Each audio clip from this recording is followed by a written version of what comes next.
Ini kok saya belum bisa. Oh iya, iya. Aku Oke, ini sudah langsung direkod ya Mbak Susi ya. Oke.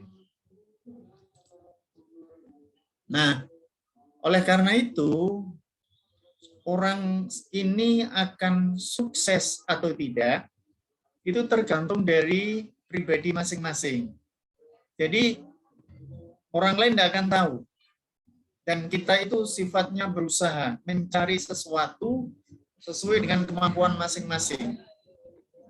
Walaupun keputusan terakhir nanti sama Sang Pencipta ya, yang Maha Kuasa. Tapi Anda diberi kewenangan, diberi kebebasan untuk melakukan aktivitas, untuk melakukan tindakan sehingga di kemudian hari akan membawa kebaikan bagi diri saudara-saudara sekalian. Termasuk saya di sini hanya mengantarkan Anda. Saya tidak bisa membuat Anda menjadi baik atau buruk, menjadi bisa atau tidak, menjadi sukses atau tidak. Nanti yang menjalankan adalah pada pribadi Anda masing-masing. Oleh karena itu,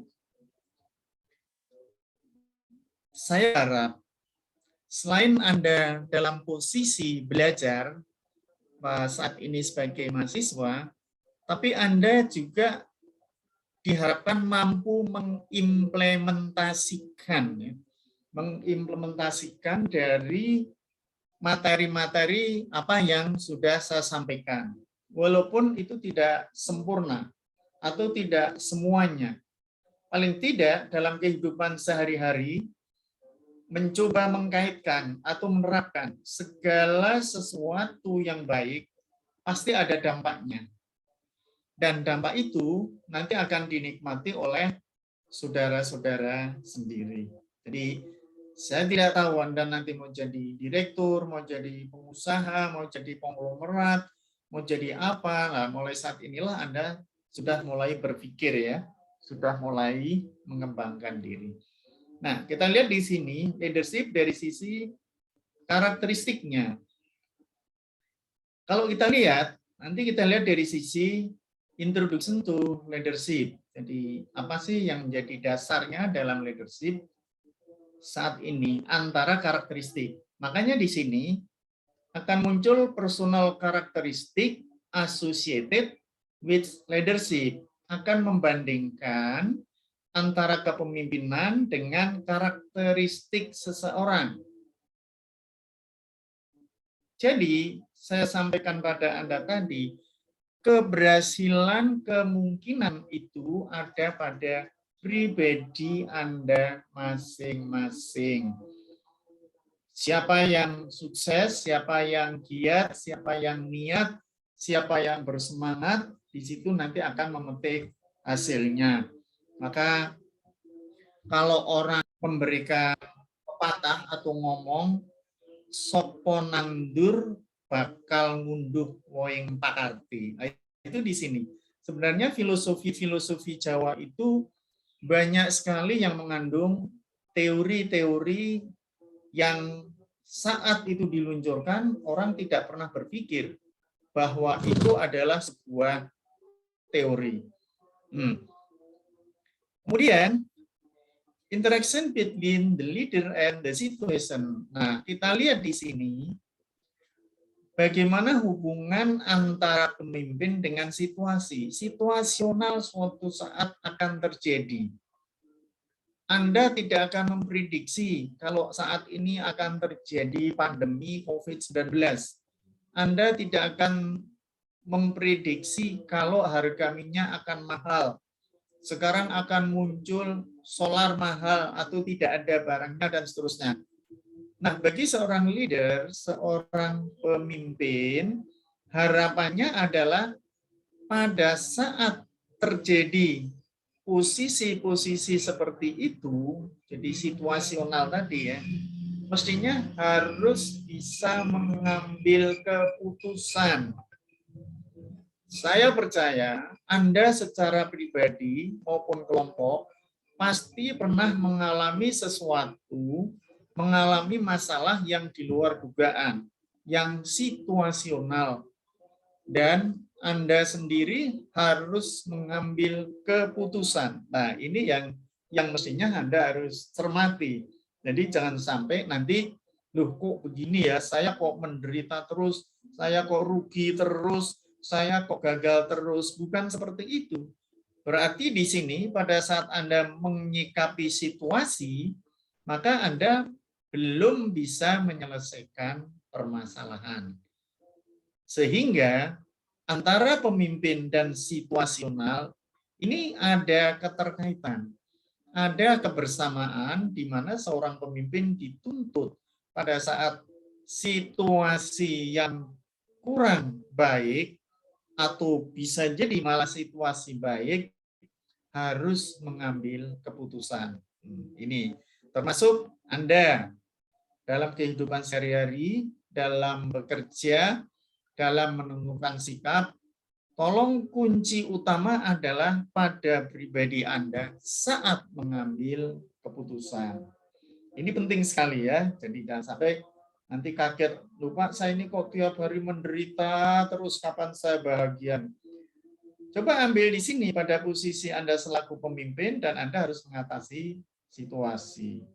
Kalau ini bisa teratasi, tidak ada lagi orang yang menderita, nggak ada. Dan tidak ada lagi orang yang gagal. Apalagi dalam dunia bisnis ya, kegagalan adalah awal dari keberhasilan. Tuh. Nah, kemudian spesifik leader skill. Jadi seorang pemimpin itu punya keahlian khusus. Dia belum tentu menguasai seluruhnya, tapi ada spesifikasi yang dia miliki. Kalau Anda lihat seperti Mario Teguh, itu orang yang pinter ngomong ya. Pinter ngomong, pinter memberikan sugesti pada orang lain. Tapi dia sendiri hidupnya belum tentu seperti itu, gitu loh. Makanya dia keahliannya spesifik, memotivasi orang lain, memberi semangat orang lain. Kemudian Herman Kertajaya, itu juga marketing internasional, ahli pemasaran, dia bisa memberikan semangat, memberikan motivasi pada pelaku-pelaku usaha untuk meningkatkan produktivitasnya melalui pemasaran. Dia punya keahlian pemasaran dan seterusnya. Cultural difference in leadership. Nah, kita lihat di sini ada nggak perbedaan budaya di dalam kepemimpinan itu? Banyak sekali pengaruhnya. Kemarin baru saja diributkan, Anda melihat waktu ada di Nusa Tenggara itu ya, motor GP itu ya, Mandalika, Anda ikut nonton nggak itu? Nah, itu kan hujan terus, hujan lebat. Kalau itu dipaksakan, pasti pembalap-pembalap itu tidak akan mau. Maka muncullah dari si penyelenggara itu mengundang pawang hujan. Nah, setelah diundang pawang hujan, akhirnya berhenti. Tapi jadi polemik. Nah, ini adalah merupakan perbedaan budaya. Perbedaan kebiasaan. Kalau ternyata ada orang yang yakin bahwa dengan adanya pawang hujan itu akan berhasil, hujan berhenti, ya silakan. Yang tidak setuju, ya silakan. Nah, pada saat keputusan pada perbedaan budaya ini diambil, ini leadership ini berperan, berani apa tidak mengambil keputusan seperti itu. Seperti Anda melakukan kegiatan-kegiatan di kampung saudara masing-masing. Misalnya di bulan Suro, kepala desa selaku leadership kan memberikan keputusan, mari kita suronan. Nah, satu suro biasanya gitu kan, tirakatan bareng-bareng, ada yang potong kambing, potong kerbau, kemudian makan bersama, doa bersama gitu. Kemudian juga pada bulan-bulan seperti sekarang, bulan Ruah itu kan arwah ya, orang pada rame-rame bersih-bersih kubur, kemudian doa bersama. Itu culture, lebih pada perbedaan budaya. Ada yang mau menjalankan seperti itu, ada yang tidak. Nah, di dalam perusahaan lebih banyak berpengaruh seperti itu. Apalagi kalau perusahaan itu berdiri daerah, bayangkan bagaimana sebuah pabrik pengalingan ikan yang di Pati arah Juwono itu ada ya, itu kan ada pengelolaan ikan besar itu pada awal dia mau berdiri, di situ ada semacam gendurenan begitu ya, doa bersama supaya selamat. Kemudian nanti setelah pabrik dibuka juga ada yang seperti itu, ya silakan. Jadi kalau pemimpin ini di dalam mengambil keputusan berkaitan dengan budaya di masing-masing daerah mempunyai kemampuan yang berbeda-beda. Kalau Anda yang rumahnya dekat Rahtawu itu ikut Kudus ya, Kecamatan Gepok kalau nggak salah itu tiap tanggal 1 Suro banyak orang masih ke sana, masih nyepi, cari apa ya, saya nggak tahu, cari wangsit atau apa begitu, dia melakukan tirakat. Nah, apakah ini mau dijadikan budaya untuk tempat wisata atau budaya yang memang dia punya perbedaan dari sisi pendapat? Memang betul-betul ingin berdoa kepada Yang Maha Kuasa di puncak gunung ya, ada gunung kembar di sana namanya, supaya bisa langsung berhubungan dengan Tuhan. Nah, ini adalah situasional. Nah, kepala desa di sana dia mempunyai kemampuan untuk menggerakkan itu, selain dijadikan sebagai wisata, tapi juga bisa dijadikan tempat sebagai budaya tadi. Mau dikembangkan silakan, tidak ya nggak apa-apa. Kemudian, bagaimana seorang pemimpin setiap harinya seperti apa? Where are we today? Jadi kalau setiap hari dia kegiatannya hanya baca koran, hanya nganggur, tidak punya kemampuan apa-apa, ya sudah, nanti keputusan yang diambil juga keputusan dari apa yang dia hanya biasa baca koran, duduk-duduk atau sebagainya. Walaupun bisa jadi ya, orang baca koran itu ingin mencari berita, mencari inspirasi. Tapi kalau Anda mau buka cakrawala baru, sekarang Anda baca koran pakai HP-mu aja sudah bisa melihat berita di mana-mana. Mau cari di Kompas, ada, Suara Merdeka, ada, Jawa Pos, ada, bahkan sampai harian lokal pun juga bisa ada, termasuk yang mereka tidak dipublikasikan. Yang ketujuh, applied case study. Jadi bagaimana penerapan dari studi kasus? Hampir semua pemimpin pasti pernah mengalami kasus. Apakah itu kasus positif maupun kasus negatif. Oleh karena itu, kalau di tempat Anda bekerja atau di diri Anda sendiri mempunyai sebuah kasus, nah, tolong bisa nggak Anda menyelesaikan kasus itu sesuai dengan terapan yang Anda punyai dalam menyelesaikan atau menghadapi kasus-kasus tersebut. Seringkali itu datang tiba-tiba, tapi juga bisa seringkali terjadi karena memang kita sudah bisa memprediksi. Oleh karena itu, kalau terjadi case study seperti itu, ada permasalahan kasus-kasus yang harus dihadapi, bisa Anda atasi sendiri atau menggunakan pertimbangan-pertimbangan orang lain sesuai dengan spesifik leader skill-nya, sesuai dengan kemampuan dari pemimpin itu sendiri.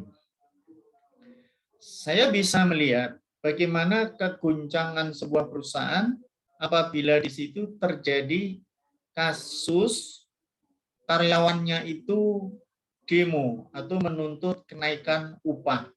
Nah, hampir setiap tahun Anda perhatikan ya, Anda lihat, itu nanti pasti ada demo minimal 2 kali demo yang pertama tanggal 1 Mei itu sebagai Hari Buruh Internasional, semua rame-rame buruh. Yang kedua sekitar bulan Oktober atau September pada awal disusunnya uang untuk gaji minimal. Jadi penerimaan minimal daerah. Masing-masing daerah kan punya standar sendiri-sendiri ya. Nah, itu pasti ada demo. Jakarta dengan Tangerang beda, Tangerang dan Bekasi beda. Itu nanti dia akan demo menuntut agar upah minimum regional itu naik. Nah, kalau terjadi seperti itu, kasus seperti itu, si buruh kan tidak pernah dia berpikir bahwa perusahaan untuk gaji karyawan pun itu kan melihat dari penghasilannya.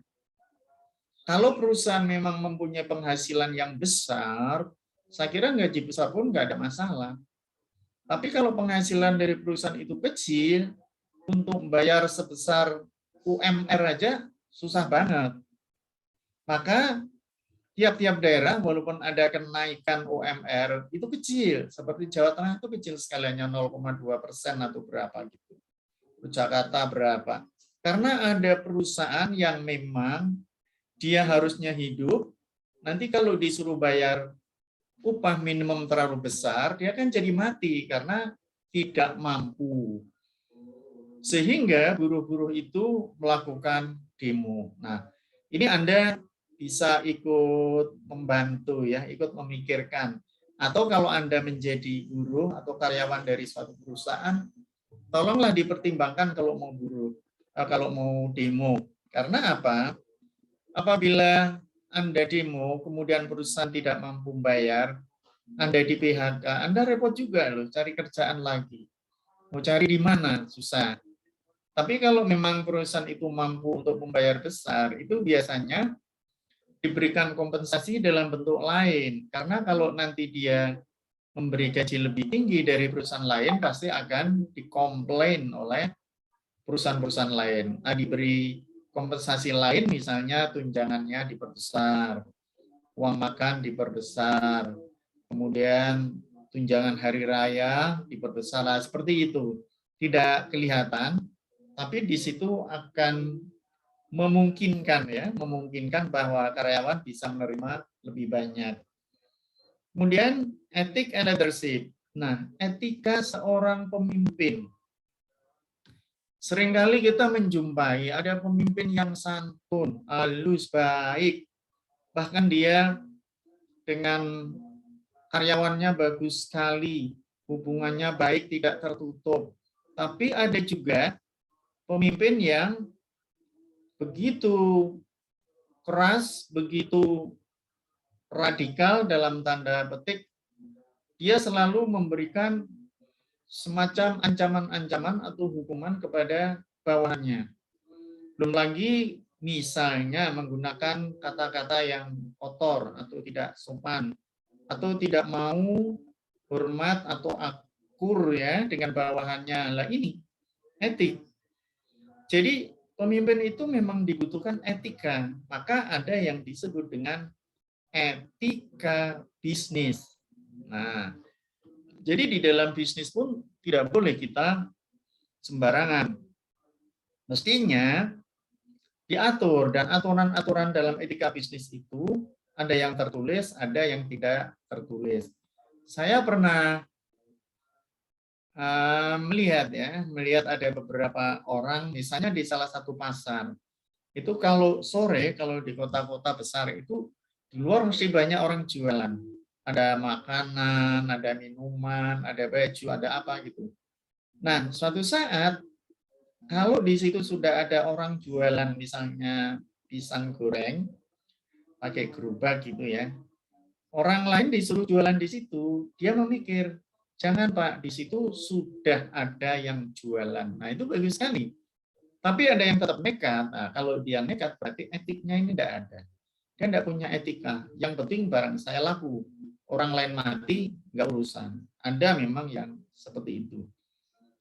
Juga kalau Anda mau menyewa lahan di depan Indomart atau Alfamart, itu kan boleh itu. 1 tahun berapa, 600.000, 1 bulan 600.000 apa 300.000, saya nggak tahu persis ya. Kalau Anda menyewa tempat di depan Alfamart atau Indomart atau yang sejenis, pasti Anda akan diperbolehkan asal menjual barang yang tidak dijual di Alfamart atau Indomart tersebut. Nah, itu etika. Kalau Anda memaksa menjual barang yang sama dengan dijual di toko tersebut, pasti Anda izinnya tidak dikeluarkan. Contohnya seperti itu. Masih banyak lagi dari beberapa contoh yang bisa Anda lakukan atau Anda cermati ya. Ini adalah dari sisi karakteristik associated leadership yang nanti kita bisa lihat satu persatu. Dilihat dari sisi permulaannya, kita lihat di sini bahwa teori dari sebuah penelitian tentang kepemimpinan ini memang penting. Penting dalam arti bisa dianggap membawa hasil dari usaha yang dilakukan. Karena apa? Teori kepemimpinan ini dipercaya oleh company eksekutif sebagian besar akan menentukan bagaimana suatu organisasi akan memilih atau mengembangkan manajernya. Ini pemimpin yang dikerahkan, pemimpin yang digerakkan. Artinya bahwa di dalam kepemimpinan ini memang dibutuhkan. Karena pemimpin itu sebagai penentu, sebagai pengembang di dalam melaksanakan jalannya perusahaan. Oke, sampai di sini ada yang mau komentar, silakan. Monggo, ada tidak? Belum? Mbak Susi? Belum, Pak. Ya. Mas Kristianto? Belum, Pak. Mas Ulin? Belum sih, Pak. Belum juga ya. Bisa kita lanjut ya? Oke, kita lanjut sekarang. Nah, di dalam personal karakteristik associated with leadership itu ada 2 leader. Yang pertama, leader emergency dan leader performance. Nah, apa sebenarnya yang dimaksud dengan leader emergency dan leader performance itu? Maka kita lihat berikut ini. Nah, ini kita lihat. Ternyata munculnya suatu gagasan bahwa orang-orang yang menjadi pemimpin memiliki sifat atau karakteristik tertentu yang tidak dimiliki oleh orang-orang yang tidak menjadi pemimpin. Nah, jadi yang dimaksud emergency di sini itu adalah seorang pemimpin itu muncul karena orang lain tidak memiliki karakteristik seperti orang tersebut. Kita bisa lihat yang paling ekstrim ya, misalnya seperti Bung Karno, waktu dia akan memproklamirkan kemerdekaan Republik Indonesia. Itu karakteristik yang dia miliki, jelas-jelas dia itu adalah seorang orator, ahli pidato, bisa menggerakkan orang. Mungkin Anda bisa dengar cuplikannya tentang waktu saya kecil itu saya pernah melihat pas pidato di alun-alun begitu ya. Kalau dia pas pidato ribuan orang datang akan mendengarkan. Sehingga dengan karakteristik seperti itu dia akan bangkit. Masyarakat akan bangkit setuju kalau Indonesia itu merdeka. Nah, itu adalah merupakan sifat yang dimiliki oleh seorang pemimpin. Masih banyak lagi. Kalau Anda melihat dari beberapa tokoh dalam dunia bisnis. Anda pasti kenal yang namanya Salim Group, Lim Sulyong itu ya. Lim Sulyong itu dulu kecilnya pernah di Kudus itu, waktu kecil. Nah, dia punya karakteristik ahli dalam bidang bisnis. Sehingga dalam kondisi negara seperti apapun, bisnisnya dia tetap berjalan. Punya karakteristik untuk mengembangkan dunia bisnis. Akibatnya, segala sesuatu yang berhubungan dengan gandum, dulu itu monopoli ya, Bugasari dan kawan-kawan, zaman Orde Baru itu monopolinya Lim Sulyong, gandum itu. Makanya dia bisa merajalela, terus membuat Indomie, Supermie dan Sarimi itu tadinya pesaing, tapi terus dia beli, maka dijadikan Indo Group, miliknya Salim Group tadi. Awalnya hanya Indomie saja, muncul Indo yang lain dari grupnya. Sekarang bisnis dalam usaha seperti food dan sebagainya. Mulanya dia bukan food, terus dia kopi luwak. Kopi luwak itu dulu perusahaan itu sudah harus, sekarang malah merajalela, jadi berbagai macam ide sampai kemana-mana ada. Bahkan sampai di hotel bintang 5 pun itu kafe luwak ada, pojok kafe Anda bisa lihat itu ya. Di situ ada kopi luwak atau kafe corner begitu. Kalau Anda beli kopi di pinggir jalan paling 3.000, kalau sudah masuk ke cafe corner bisa 60 sampai 75.000. Itu yang biasa. Nggak pakai topeng. Kalau pakai topeng bisa sampai 90.000 atau 100.000. Kalau hotelnya bintang 5 bisa lebih mahal lagi. Itu contohnya. Kemudian juga dari Mokhtar Yadi, Anda pasti pernah dengar ya. Kalau dia ahli dalam bidang perbankan. Dia orang yang dulu menciptakan berbagai macam bank di Indonesia maupun di luar negeri. Dulu BCA itu yang membuat Mokhtar Yadi, Lipo Bank, Penin Bank, dan seterusnya. Dia buat. Hanya dia buat itu kan untuk dijual lagi. BCA itu pernah dibeli Salim Group loh. Lim Sulyong pernah. Terus sekarang dibeli sama Hartono yang punya Jarum. Nah, ini karakteristik ya. Dia punya keahlian, punya kemapanan dalam bidangnya masing-masing, dan itu tidak dimiliki oleh orang lain.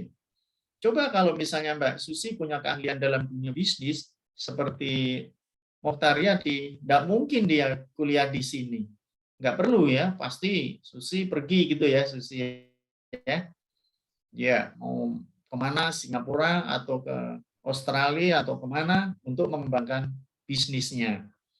Dan itu bisa dilakukan sesuai dengan awal tadi saya sampaikan pada saudara semuanya, ada pada kepribadian Anda masing-masing. Nah, tergantung Anda sendiri di dalam menerjemahkan, mengembangkan, dan mengelola pribadi Anda dalam menghadapi kehidupan. Menurut Chan and Brasgrow, itu motivasi memiliki 3 aspek. Nah, ini. Yang bisa memotivasi Anda itu siapa? Bisa orang lain, lebih ke pribadi diri sendiri. Apalagi kalau Anda itu seorang pemimpin, gitu ya. Ini pemimpin itu kalau dia mau mencari orang lain kan harus mengeluarkan uang, waktu, dan sebagainya. Tapi kalau dari diri sendiri, Anda sendiri yang mengembangkan dari teori itu. Nah, yang pertama, effective identity motivation. Anda mempunyai kemampuan memotivasi identitas yang efektif. Identitas kelebihan dari pribadi Anda itu apa? Identitas dari nilai lebih Anda itu apa? Tunjukkan atau efektifkan. Kalau Anda ahli menyanyi, ya kembangkanlah menyanyi itu seperti Inul gitu.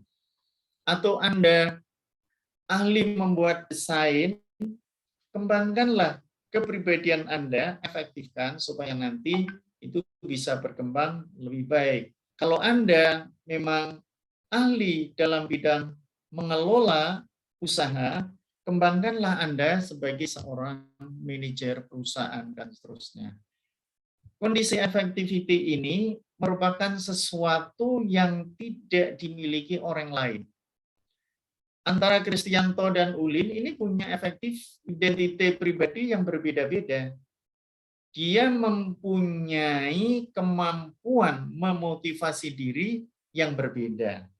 Oleh karenanya, walaupun Anda sekolah bareng seperti ini, nanti lulus bareng, tapi nanti setelah di lapangan, nasib Anda akan berbeda-beda. Tidak akan bisa sama. Ada yang efektif identitinya kuat, ada yang motivasi identitinya rendah, dan seterusnya. Ada yang lebih berhasil. Nah, nanti kalau di antara Anda ada yang mempunyai keberhasilan tinggi, yang gagal itu tidak usah kecewa atau tidak usah menyerah. Nggak usah mengeluh, wah wong dulu kuliahnya bareng, kok dia bisa jadi direktur, saya cuma jadi karyawan. Nggak bisa seperti itu. Karena ada effective identity motivation. Nah, jadi justru Anda bersyukur kalau ada temannya yang berhasil, ada temannya yang sukses, begitu ya. Kasih ucapan selamat. Selamat Mas Kristianto diangkat sebagai komisaris Bank Mandiri, misalnya seperti itu ya. Jangan mau dulu sekolah aja enggak pernah masuk, tidur-tidur kok jadi komisaris, misalnya begitu. Tidak bisa seperti itu. Ini adalah sebuah kemampuan yang dimiliki dari masing-masing individu. Yang kedua, non-kalkulatif motivation. Nah, ini motivasi dengan tanpa memperhitungkan sesuatu. Ada orang yang memang punya motivasi itu pasti diukur dengan uang, atau diukur dengan jasa, atau diukur dengan pertimbangan-pertimbangan tertentu. Nah, kalau Anda memikirkan sesuatu, janganlah Anda selalu berharap bahwa sesuatu akan kembali pada saat itu. Saya seringkali melihat orang-orang itu memberikan sesuatu pada orang lain tanpa mengharap. Jadi sudah ikhlas diberikan penuh tanpa ada imbalan yang diharapkan. Tapi sebaliknya, ada juga orang yang memberikan sesuatu tapi juga berharap akan ada sesuatu yang nantinya kembali pada dirinya. Nah, kalau menurut ini, pemimpin itu tidak seperti itu. Non-kalkulatif motivation. Jadi kalau dia memang sudah memberikan motivasi pada orang lain, khususnya karyawan, dia sudah ikhlas. Itu diberikan supaya nanti terjadi peningkatan kinerja dari karyawan tersebut. Nah, kalau ada terjadi peningkatan kinerja, kita tidak usah berharap terlalu banyak. Perusahaan itu akan berjalan dengan sendirinya dan dia akan membawa keberuntungan bagi kita semua. Yang ketiga, social normative motivation. Memang seringkali terjadi motivasi atas dasar nilai-nilai sosial. Kalau Anda lihat, terutama hari Jumat banyak ya, Jumat berkah gitu ya. Banyak orang yang memberikan sebagian rezekinya pada orang lain. Di dekat rumah saya ini, kalau orang habis Jumatan itu dikasih nasi bungkus, yang mau ya, yang mau, atau nasi box gitu. Nah kan dekat rumah saya ini kan banyak karyawan-karyawan toko, pelayan-pelayan toko, kerja-kerja di bengkel atau apa itu banyak. Makanya kalau dia habis Jumatan pulang dan bawa itu bungkusan nasi dan sebagainya. Contohnya seperti itu ya. Itu yang paling sederhana. Jadi nilai sosial. Ada juga kalau perusahaan besar seperti Jarum itu kan ada dana yang digunakan untuk kepentingan sosial. Jarum itu menanam 1.000.000 pohon di sepanjang Pantura, Pulau Jawa. Nah, itu adalah diambilkan dana dari sisa keuntungan. Dia mesti menyisihkan berapa dana yang digunakan untuk kepentingan-kepentingan sosial seperti itu. Belum lagi dana yang diberikan untuk dunia pendidikan, seperti Jarum Foundation dan sebagainya. Dan masih banyak lagi. Kalau Anda lihat, perusahaan-perusahaan memberikan dana dari keuntungannya itu untuk kepentingan sosial, ini memang ada yang namanya social normative motivation. Nah, kelompok-kelompok di sinilah yang seringkali orang tidak berharap sesuatu, tapi bahwa ini adalah bagian dari keuntungan yang memang harus digunakan untuk kepentingan masyarakat.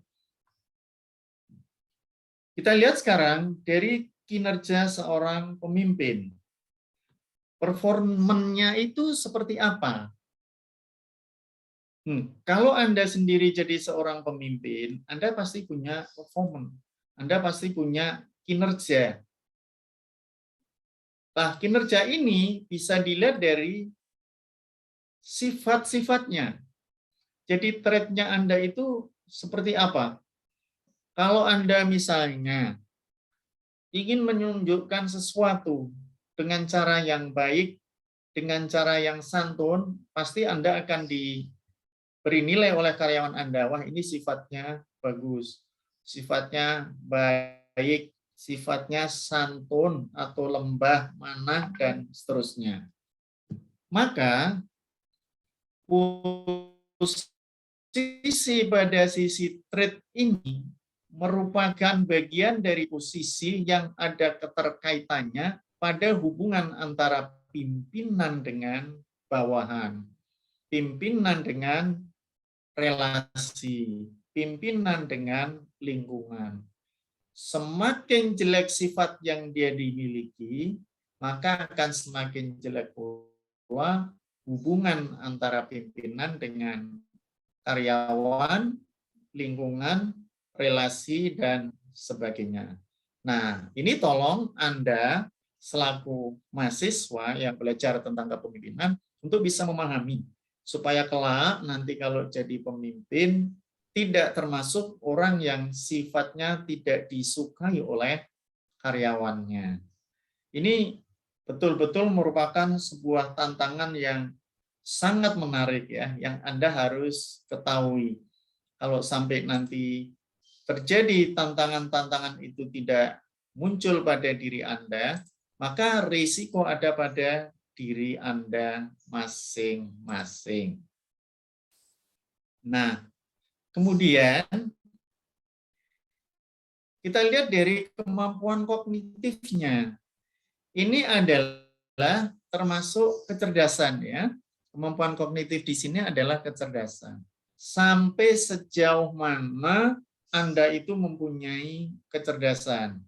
Karena bagaimanapun juga seorang pemimpin dituntut harus mampu menyelesaikan masalah dalam waktu yang tepat, dalam waktu yang sesuai dengan kebutuhannya.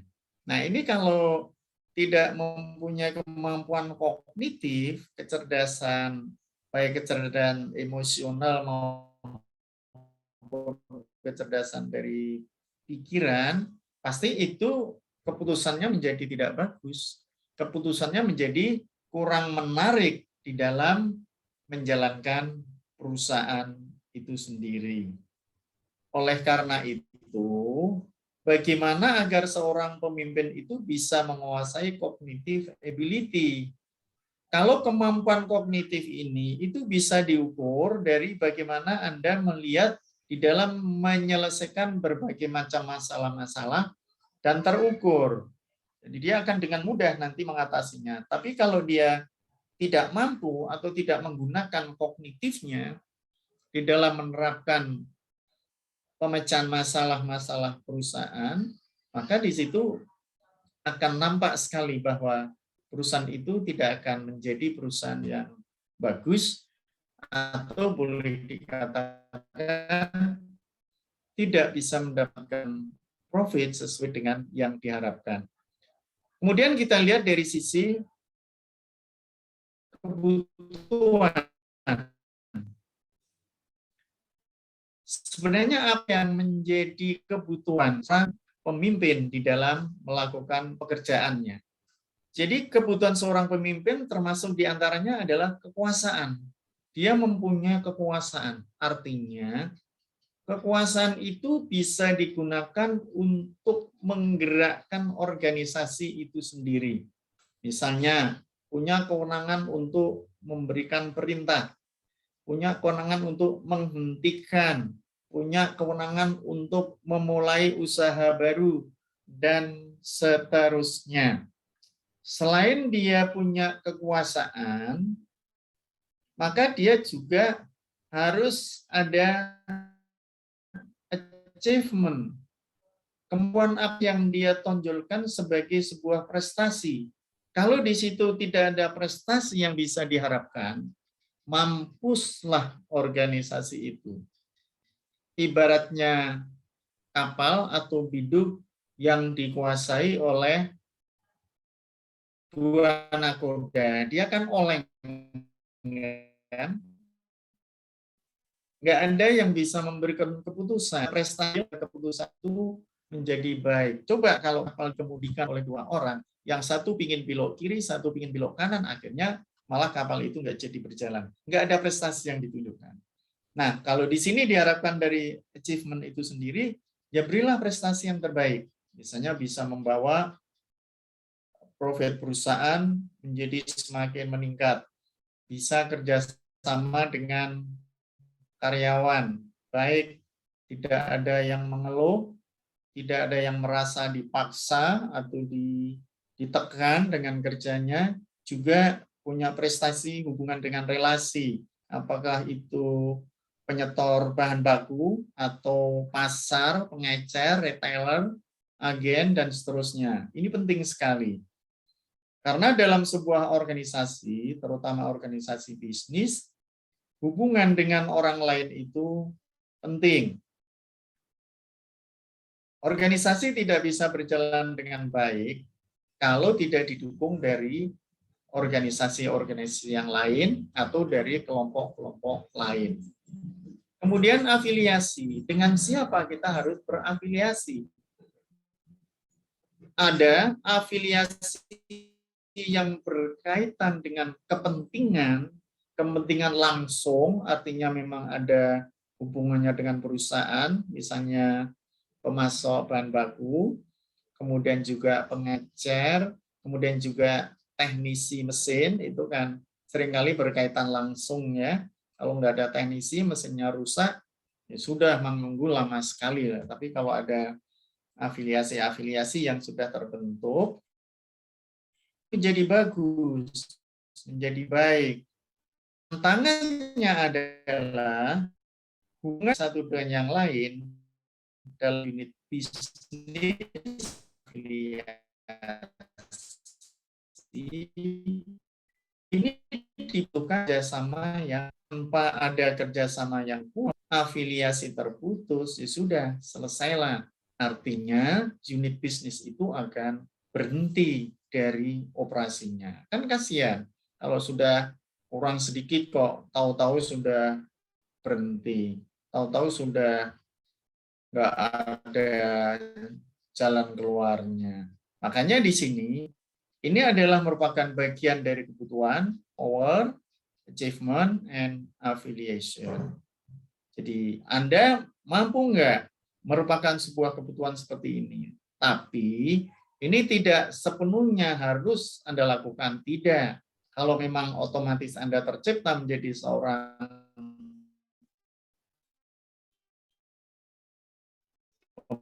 pemimpin, dilihat dari sisi kinerja pemimpin, Anda punya kekuatan menggerakkan orang lain. Anda punya kekuasaan untuk mengembangkan organisasi. Tetapi Anda juga harus punya kemampuan prestasi yang bagus, dan termasuk di dalamnya adalah hubungan dengan orang lain, baik di karyawan atau sesama organisasi yang berkepentingan langsung dan juga organisasi yang tidak berkepentingan langsung.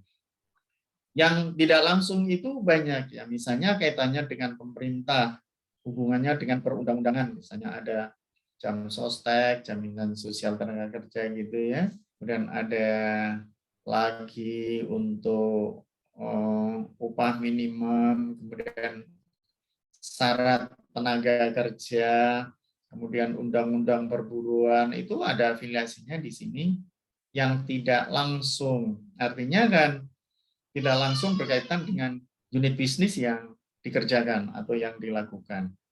Yang berikutnya adalah jenis kelamin. Gender di sini memang merupakan bagian dari kinerja seorang pemimpin. Coba saya tanya ya, mana yang lebih bagus? Pemimpin itu laki-laki atau perempuan? Siapa yang mau jawab? Silakan. Ada yang mau jawab? Mbak Susi, jangan kelamaan mikirnya. Gimana Mbak Susi? Laki-laki atau perempuan itu tergantung kinerjanya, Pak. Iya, Menurut saya. dari kinerja pemimpin. Kalau dia jadi pemimpin, mana yang lebih baik, laki-laki atau perempuan? Saya tidak bisa memberi jawaban, Pak. Udah bisa beri jawaban. Oke. Ada yang bisa bantu? Mana yang lebih baik, laki-laki atau perempuan? Mbak Ayom? Gimana Mbak Ayom? Kalau kebanyakan yang memimpin sih laki-laki, Pak. Tapi nggak ada Kebanyakan ya? salahnya juga. Nah, Nggak ada kebanyakan salahnya memang juga. laki-laki. Cewek, perempuan jadi pemimpin juga banyak. Terus, mana yang lebih baik? Nah, menurut saya pribadi, ya milih perempuan ya Pak. Soalnya kan kalau perempuan itu kadang kita tuh disiplin. Terus apa kalau kita ngomong A harus A. Kalau jadi pemimpin kan gitu Pak. Iya. Termasuk salah satu alasan.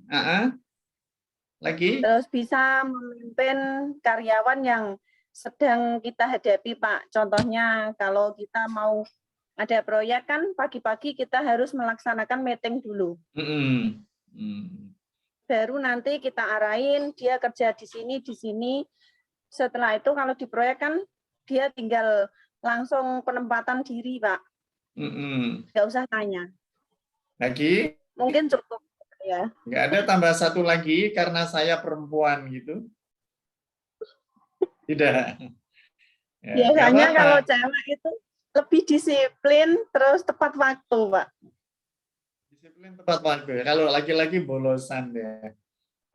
Iya, kadang Mbak. Itu diulur-ulur. Biasanya kan gitu. Diulur-ulur ya. Oke. Mas Ulin sudah gabung? Mas Ulin?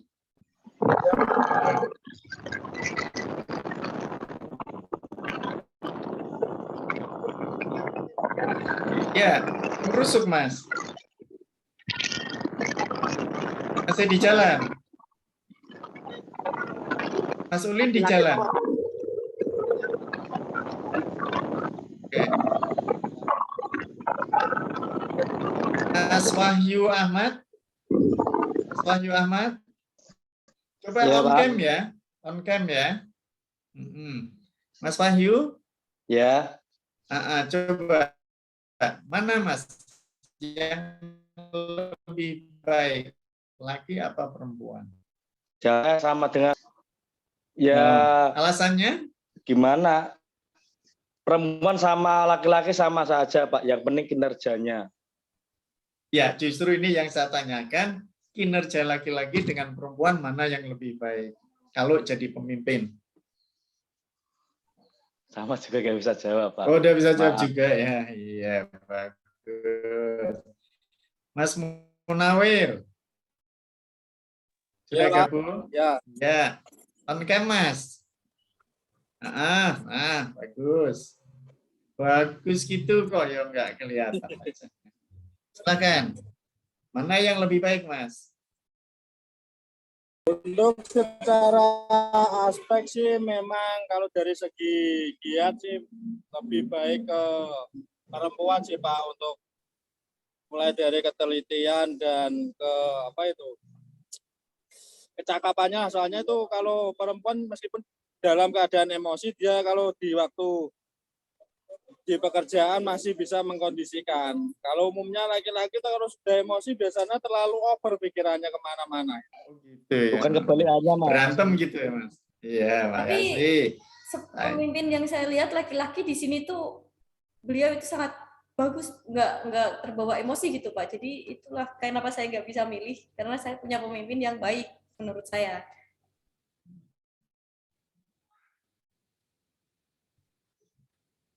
Ini Mbak Susi Iya Pak. yang ngomong tadi.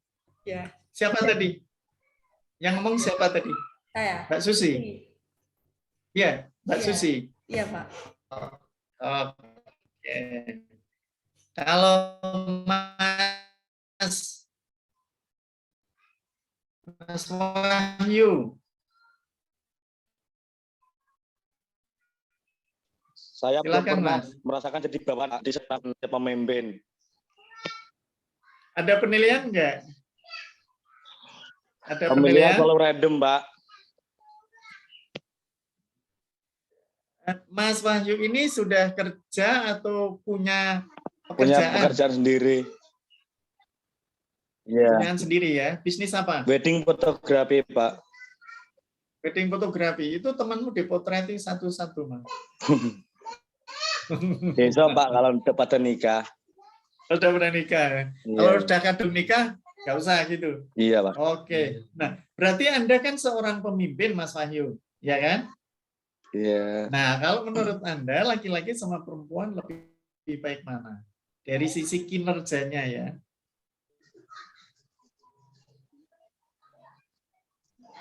Sama Oh, saja, sama Pak. saja. Padahal Anda laki-laki loh. Anda punya bawahan nggak?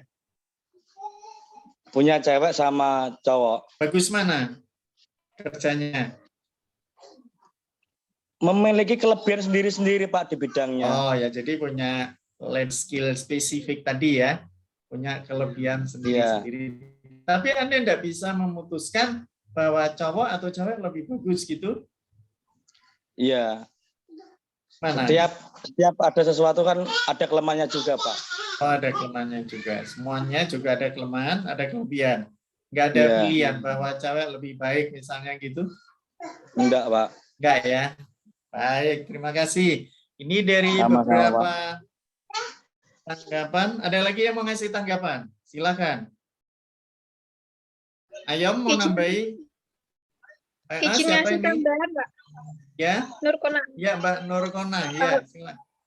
Ini yang dari Kalau Dua dari Kelinci. Ya. Kalau dari saya lebih ke laki-laki, Pak. Ya, pertimbangannya apa atau alasannya apa? Karena kan dari hakikatnya kan laki-laki itu sebagai seorang pemimpin, Pak. Terus kalau di bahasa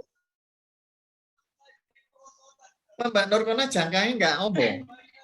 tapi kan kalau semisal laki-laki kan dia lebih ke tegas atau gimana gitu, Pak. Karena semua atasan saya laki-laki, Pak. Oh, gitu ya. Suatu saat Ya. kalau ada perempuan nggak usah kaget ya. Kalau ada perempuan. Ada lagi tambahan. Saya perempuan. Oh ya, kamu kan juga atasan, Nur? Ya, saya juga atasan. Ah, berarti ada perempuannya, nggak laki-laki semua. Ada. Ya ada, tapi di atasnya saya itu laki-laki, Pak. Ada lagi Pak. yang mau nambah? Ya, ini Mas siapa? Hendi. Mas Hendy, oh ya Mas Hendy, silakan. Menurut saya mana yang lebih baik itu tergantung karakteristik, Pak. Nah, Soalnya terus? integritas itu tergantung masing-masing dan attitude masing-masing juga. Jadi kalau pribadinya baik dan dilihat juga tentang pengalaman dia sebagai pemimpin, mungkin kita tidak bisa langsung ngeplot perempuan atau laki-laki. Soalnya kan banyak yang di perusahaan besar juga direktur utamanya juga cewek, terus tidak banyak juga nggak sedikit juga kayak menteri, contohnya di negara kita menteri juga cewek. Menurut saya tergantung kapasitas diri masing-masing dan integritas. Terima kasih. Oke, terima kasih Mas Hendy. Mas Hendy, ini selaku Mas Gus, Hendy Gus. selaku pemimpin atau karyawan? Saya karyawan, Pak, Di mana? di Savin. Oh, di Savin Hotel apa di Savin Hotel? Ya, Pak, di Savin Hotel. Oh gitu ya, bagus. Bagi karyawan ya, atau mungkin ada bagian apa, kepala bagian gitu? Enggak, Pak, kebetulan saya karyawan aja gitu. Karyawan aja ya. Pas saya ke sana kok nggak ketemu ya? Saya di dapur, Pak.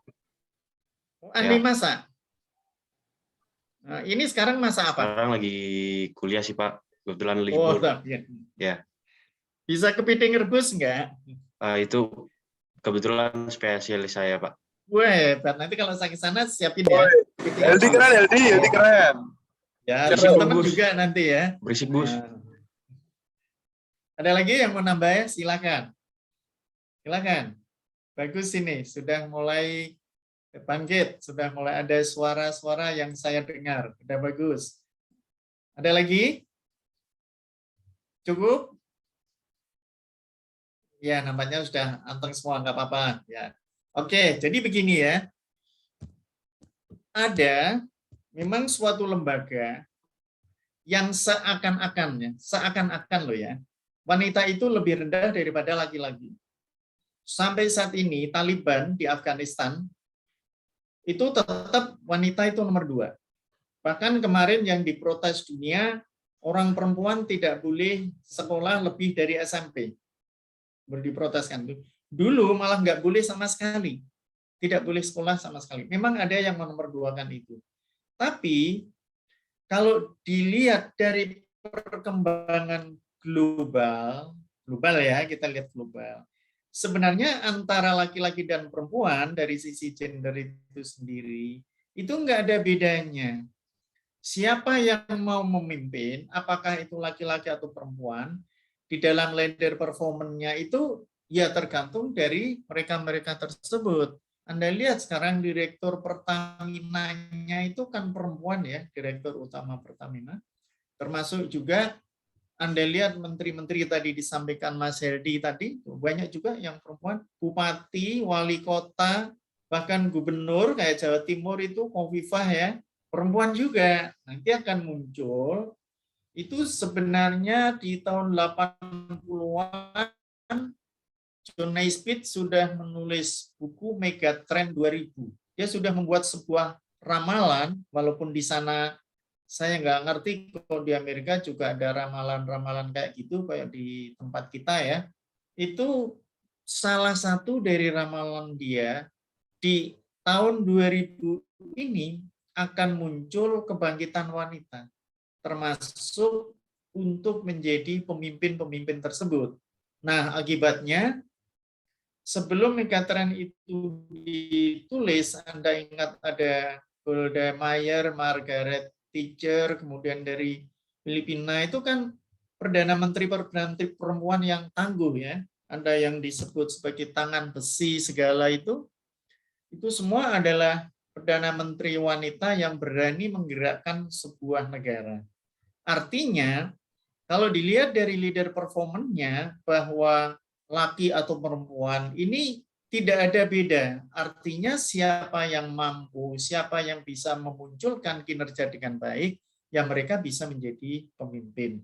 Nah ini yang merasa wanita tidak usah khawatir, bisa jadi. Dan bahkan Anda lihat seperti Risma hari ini itu ya, wanita tapi malah lebih tegas daripada laki-laki. Berani bentak-bentak orang, berani nyuruh-nyuruh orang, dan seterusnya. Sampai bahkan dia dibui ya, dicaci maki sama orang-orang lewat media sosial. Sehingga pada posisi jenis kelamin ini, siapa saja bisa menjadi pemimpin. Perusahaan-perusahaan itu juga akan muncul nanti siapa yang mau jadi pemimpin. Boleh gitu ya. Kemudian wawasan seorang terhadap tugas. Jadi kalau kita lihat dalam posisi orientasi ini, jadi task versus person orientation, itu bisa dilihat kemampuan seseorang saat diberi tugas dalam menyelesaikan tugasnya berdasarkan orientasi kemampuan orang itu sendiri. Dampaknya apa? Adalah pada saat pemimpin itu sendiri menyelesaikan suatu masalah. Kalau dia mampu menyelesaikan masalah, dia pasti akan dikagumi atau disegani oleh anak buahnya atau anggotanya.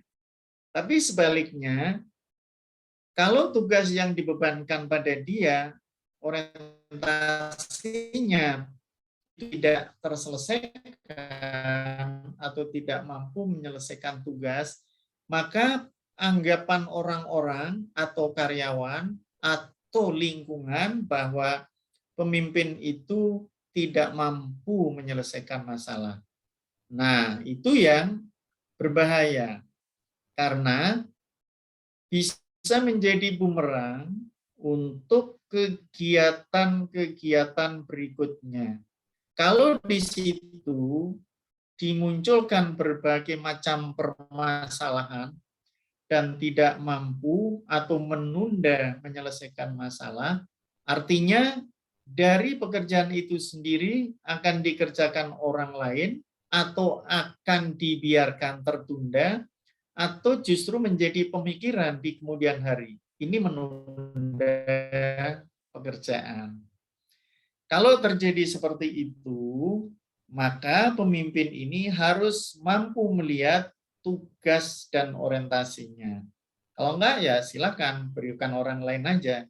Atau bahkan bisa seperti Hartono Djarum itu, yang sering saya jadikan contoh, dia tidak usah menjadi direkturnya, menunjuk orang lain untuk menjadi direktur, kalau tidak mampu, ya diganti. Pilih seperti itu. Termasuk Pak Safin ya, di hotel tadi Mas Eldi kerja itu, direkturnya kan tidak harus Pak Safin sendiri. Tapi dia bisa mengangkat orang lain untuk melakukan itu. Jadi nggak harus ya yang punya usaha terus dia harus jadi direkturnya, tidak. Bisa menunjuk orang supaya nanti antara tugas dan orientasinya itu akan sesuai, akan terjadi hubungan yang positif. Kalau itu sudah terjadi hubungan yang positif, kinerja pemimpin bisa dilihat dan diandalkan bahwa itu adalah pemimpin yang baik. Kemudian juga unsuccessful leaders. Ini adalah pemimpin yang gagal. Banyak sekali terjadi pemimpin-pemimpin itu gagal. Gagal dalam arti di sini bukan berarti tidak bisa menyelesaikan tugas atau membawa unit bisnis atau organisasi itu menjadi baik. Tapi bisa juga karena di dalam menyelesaikan masalah-masalah itu tidak bisa terselesaikan dengan sempurna. Nah, kalau terjadi seperti itu, bagaimana di sini akan terjadi pemimpin untuk mengubah dari sisi kegagalan itu? Ya, yang ditonjolkan di sini adalah apabila dia mengalami kegagalan, unsuccessful leaders, apa yang harus dia lakukan? Sekarang banyak sekali pemimpin-pemimpin atau pelaku-pelaku usaha yang dalam waktu singkat bisa mengubah haluannya untuk mengatasi kegagalan. Saya ambil contoh yang paling sangat sederhana ya. Misalnya, saya jualan pisang goreng di pinggir jalan, laku keras, tapi pada saat harga minyak mahal, saya berpikir 2 kali.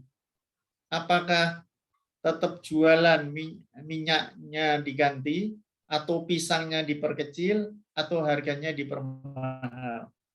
Tapi dampaknya, apakah konsumen masih mau? Nah, ini yang jadi masalah. Kalau harga pisang satu yang semula 1.000 saya jual 2.000, konsumen pasti akan menjerit. Kenapa mahal? Atau yang biasanya pisangnya besar, saya potong jadi 2 kecil, dia juga akan menjerit. Pisangnya kok sekarang kecil-kecil. Nah, muncullah gagasan baru. Bagaimana kalau saya alih profesi? Misalnya yang tidak pakai minyak, jualan mie ayam. Atau jualan nasi rames. Atau jualan bubur. Atau apalah yang bukan menggunakan minyak. Kalau merasa itu dipaksakan gagal. Nah, dalam perubahan itu, jangan lupa, di situ dituntut adanya kemampuan kognitif, kemampuan dalam menyelesaikan kebutuhan, tidak memandang jenis kelamin, dan juga orientasi terhadap tugas dan lingkungan. Kalau saya misalnya jual mie ayam, apakah konsumen yang dulu beli pisang goreng suka dengan mie ayam? Nah, kan tantangan juga kan? Atau kalau saya jualan bubur, apakah konsumen itu juga suka dengan bubur? Ini ada beberapa masalah. Nah, artinya kalau posisi di sini Anda akan merubah, Anda harus hati-hati. Dan gagal itu pasti pernah ada. Pasti itu ya. Jadi kalau suatu saat Anda bisnis gagal, ya enggak usah khawatir lah. Oke, sampai di sini ada yang mau komentar? Silakan. Pak, saya mau menambahkan, Pak. Boleh, Mas Ulinuha ya. Iya, Pak. Silakan Mas Ulin. Yang terkait pemimpin perempuan dan laki-laki tadi, Pak. Oh iya, silakan. Ya, pada hakikatnya kan manusia diciptakan menjadi seorang khalifah atau pemimpin, ya, Pak. Ya. Ya, berarti itu kan artinya sama saja itu, Pak. Terus? Ya, udah itu aja, Pak. Oh, itu aja. Terima kasih ya. Iya, Pak. Sudah kita bahas tadi sudah ya Mas Ulin ya. Memang ada kemampuan yang sama. Tapi ada negara seperti di Afghanistan kalau wanita itu tidak boleh sekolah lebih dari SMP. Saat ini, dulunya malah tidak boleh sekolah sama sekali. Ini sudah boleh sekolah tapi dibatasi hanya minimal maksimal SMP gitu. Kalau Anda ingin pendidikan sampai SMP ya pindah aja ke Afghanistan sana. Oke ya. Ada lagi? Silakan.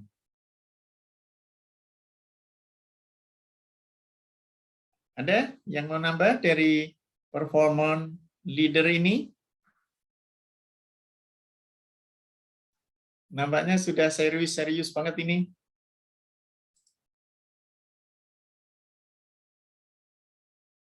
Cukup?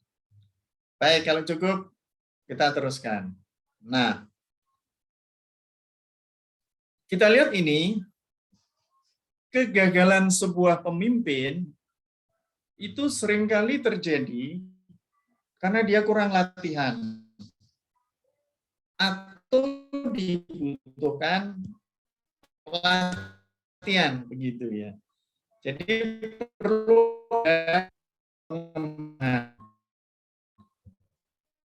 makanya of training ini menjadi dari kegiatan. Maka kalau tadi Mas Wahyu ya, yang fotografer, dia banyak kali di dalam mengambil foto-foto orang atau pre-weddingnya kurang bagus, perlu banyak latihan.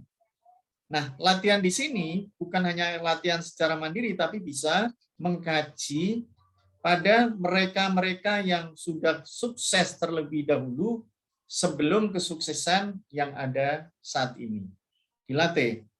Kalau itu memang unit bisnis, kayak perusahaan, misalnya kegagalan dalam bidang pemasaran, ya dia harus berlatih dulu, misalnya dengan Herman Kertajaya atau dengan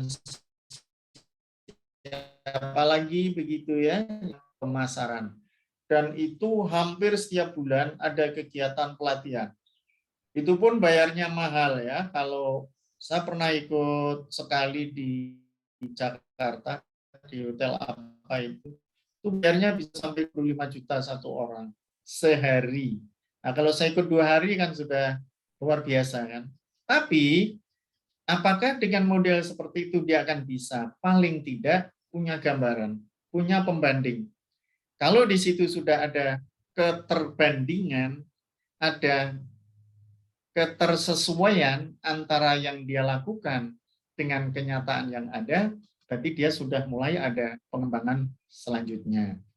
Yang kedua, disefisiensi kognitif. Jadi kalau di sini dibutuhkan efisiensi dari kemampuan kognitifnya, nah ini yang penting ini ya, harus dikembali, bahasa Jawanya diasah, otaknya itu diasah, dilatih dengan menggunakan kecerdasan emosional. Kembangkan di sini, bahkan kalau perlu berbagai macam model-model perhitungan penyelesaian masalah itu dilakukan. Karena apa? Bagaimanapun juga, kalau tidak terbiasa dalam mengatasi permasalahan menggunakan kognitif, maka dia akan mengalami kesulitan. Pasti itu ya. Tapi orang kalau sudah terbiasa menggunakan kognitifnya, maka efisiensi di dalam penggunaannya pasti akan lebih bagus. Istilahnya tidak boros otak gitu ya, tidak boros pemikiran yang sia-sia. Ada disefisiensi kognitif. Pengembangan seperti itulah yang nanti menjadikan bagian dari seorang pemimpin agar dia mampu menyelesaikan masalah dengan tepat dan saksama. Jadi kalau suatu saat Anda tes kecerdasan emosional, kan seringkali Anda kan dites menghitung cepat atau mencari padan kata atau apa dan sebagainya seperti itu ya. Melihat sesuatu, disitulah Anda akan dilihat nanti.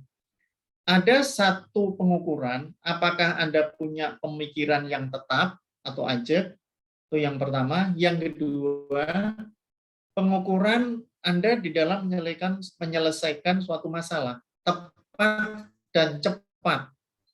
Jadi kalau soal itu ada 50, kemudian dibagi masing-masing 10-10, bahasa 10, matematika 10, umum 10, dan 10. Lah, yang diharapkan adalah keajekan dari jawaban Anda. Misalnya bagian pertama Anda menjawab 9.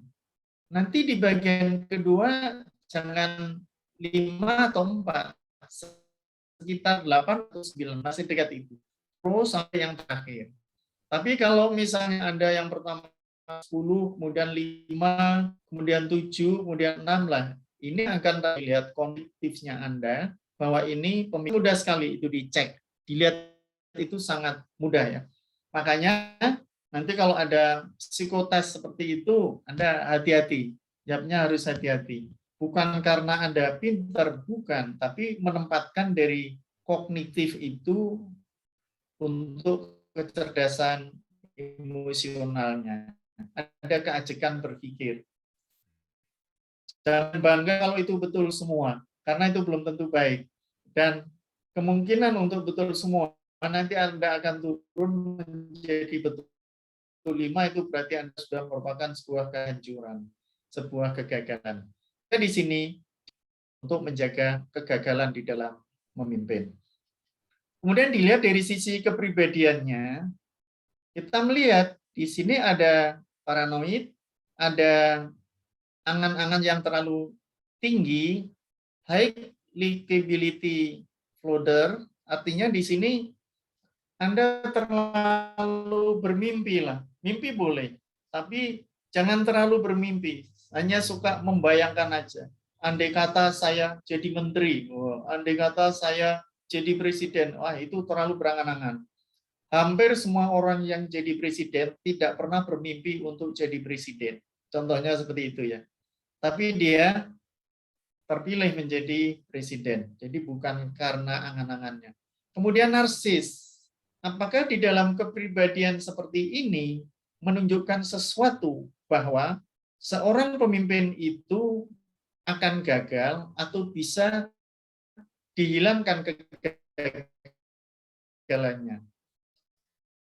Kalau ditinjau dari sisi kepribadian, underlying floater and narcissist. Artinya, bisa nggak Anda mengendalikan ini? Kalau ini sudah terkendalikan dengan bagus, kemudian Anda sudah sering latihan, kemudian Anda bisa memanfaatkan efisiensi dari kognitif, maka kegagalan di dalam memimpin itu akan hilang. Ini adalah bagian dari bagaimana seorang pemimpin itu akan menghindari kegagalan. Tapi bukan berarti semua yang sudah berjalan seperti ini menjadi pemimpin yang baik. Indikator-indikator yang menyebabkan kegagalan itu pada bagian sebelumnya tadi kan sudah kita munculkan. Dan yang paling menonjol ada pada kepribadian. Ini akan menunjang dari berbagai kegiatan, karena kalau dari sisi kepribadian ini orang sudah melihat itu baik, nanti di dalam efisiensi kognitif ini juga lebih mudah, akan lebih mudah. Apalagi latihan ya, karena latihan itu juga berhasil atau tidak dari pribadinya masing-masing. Kalau dari sisi pribadi seseorang, memang mau diajak latihan, mau diajak bergerak, mau diajak maju, dan mau diajak untuk melakukan pertimbangan, ya pasti nanti akan berhasil pula. Nah, ini dia yang perlu Anda sikapi. Ada 10 perilaku pemimpin yang tidak efektif. Unsuccessful leader. Yang pertama adalah terlibat dalam perilaku ilegal dan tidak etis. Nah, tadi sudah ada etik ya. Etika tidak etis, kegiatan-kegiatan, tindakan-tindakan yang tidak etis ini menyebabkan seorang pemimpin bisa gagal. Maka hindarilah kegiatan-kegiatan atau perilaku yang tidak etis sehingga mengurangi terjadinya kegagalan di dalam memimpin. Yang kedua, menghindari konflik dan masalah orang lain. Jadi kalau ada orang lain bermasalah, kita jangan terlalu mudah ikut campur tangan. Termasuk Anda ya, hindari itu. Apalagi Anda sendiri membentuk konflik dengan orang lain. Ini sangat berbahaya, sangat dihindari. Menunjukkan kontrol emosi yang buruk. Nah, ini emosionalnya tinggi, sedikit-sedikit marah, sedikit-sedikit bentai orang, atau mencari kesalahan orang lain. Kemudian, terlalu mengatur. Semua orang itu hampir menginginkan kebebasan, tidak suka diatur. Makanya jangan terlalu banyak diatur. 5, menunjukkan kinerja yang buruk. Ya jelas, tadi sudah kita bahas. Nah, kalau kinerjanya buruk, mana bisa itu pemimpin menjadi bagus. Dia tidak akan bisa menjadi pemimpin yang bagus. Pasti jelek. Ke-6, buruk dalam hal komunikasi, organisasi, dan planning. Tidak bisa komunikasi dengan bawahan, lingkungan, maupun dari koleganya. Apalagi dalam organisasi, lebih parah lagi. Tidak punya perencanaan kerja yang bagus. Menyebarkan informasi rahasia. Nah, kalau di dalam keputusan itu sudah menjadi rahasia, ya jangan diberikan pada orang lain. Ini namanya membocorkan rahasia. Menunda atau tidak tepat waktu. Nah, ini yang sering bolos-bolos dan sebagainya, menunda pekerjaan tadi sudah kita bahas ya. Menunda pekerjaan itu termasuk tidak baik, tidak tepat waktu. Gagal mengakomodasi kebutuhan bawahan. Apa yang menjadi kebutuhan bawahan? Ini harus kita lengkapi. Karena apa? Bagaimanapun juga bawahan inilah nanti yang akan bekerja. Peralatannya, kesehatannya, kemudian keamanannya, dan seterusnya, supaya ini nanti mempermudah bagi karyawan untuk menjalankan tugasnya. Gagal untuk memelihara dan mengelola bakat. Ada yang punya bakat, ada yang punya keahlian, skill tadi ya, specific skill. Kalau dia punya keahlian, tolong tempatkanlah sesuai dengan keahliannya dia. Itu kan lebih bagus. Kalau dia sesuai dengan keahliannya ditempatkan, dia akan enjoy kerjanya, akan lebih enak, dan dia akan bisa maksimal di dalam menjalankan tugasnya. Nah, ini adalah 10 perilaku pemimpin yang tidak efektif. Jadi, dari 10 ini seringkali menyebabkan kegagalan di dalam memimpin. Unsuccessful leader. Nah, ini perlu Anda ketahui supaya nanti tidak muncul kegagalan-kegagalan baru. Apa yang Anda lakukan, apakah itu di dalam organisasi Anda, di dalam pekerjaan Anda, atau pada saat baik yang ikut orang maupun yang menjalankan tugas sendiri. Oke, sampai di sini ada yang mau komentar? Silahkan. Tidak ada? Nggak ada yang komentar? Mas Munawir mau komentar? Sepertinya masih aman. Oh, aman, terima kasih. Mbak Susi? Belum, Pak. Ada komentar? Tidak, Pak. Oke. Mas Yu? Tidak ada. Kalau tidak ada, tolong on cam ya, saya biar bisa melihat wajah Anda untuk catatan aja. Ini yang Mas Gani Rahmatullah Arifin, ada nggak orangnya? Tidak ada. Anda pernah ketemu orang ini enggak? Mbak Susi pernah ketemu orangnya, Pak. Mas Sekilas, Gani? Pak. Sekilas. Ada? Sekilas. Oh, sekilas. Iya. Biasanya dari Tapi ada jauh. orangnya. Ya, ada orangnya. Ada. Mas Heldi. Saya, Pak. Ya, Mas Kristianto. Ya. Mas Wisangni Yonegoro. Ada di Mas?